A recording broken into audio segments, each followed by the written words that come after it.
ज्ञानतिमिरादस्य ज्ञानञ्जनशलाकया चक्षुरुन्मीलितं तस्मै श्रीगुरुवे नमः। ओम नमो नमः सर्वेभ्यो सौभाग्यभ्यो नमः। मम नाम दिपसङ गौतम र मम नाम दृष्टि गौतम। आज हामी रामनवमीको बारेमा सानो चर्चा गर्न जानेछौँ। रामनवमी भगवान रामको जन्म मात्र होइन, ध्यान र धर्मको गहिरो महत्त्व पनि सम्झाउँछ। सनातन धर्ममा रामलाई सत्य, मर्यादा र अनुशासनका प्रतीक मानिन्छ, जसले मानिसलाई सही जीवन मार्गमा हिँड्ने प्रेरित गर्छ।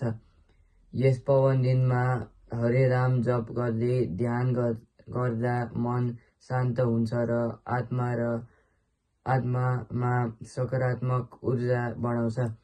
यसरी यो पर्वले बाहिरी उत्सवसँगै भित्र आध्यात्मिक शुद्धता र धर्मप्रतिको सम्पूर्णलाई पनि बलियो बनाउँछ।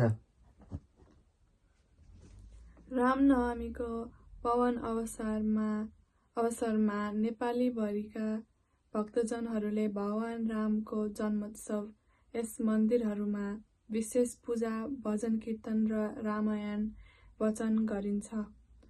जनकपुरधाम लगायतका धार्मिक स्थलहरूमा ठुलो मेला लाग्छ, जहाँ श्रद्धालुहरू भगवान रामको दर्शन गर्न भेट हुन्छ।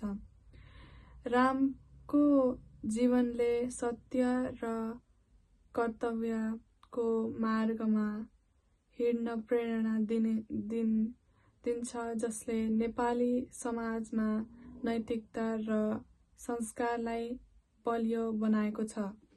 हजुरहरू सम्पूर्णलाई रामनवमीको शुभकामना। ओम नमो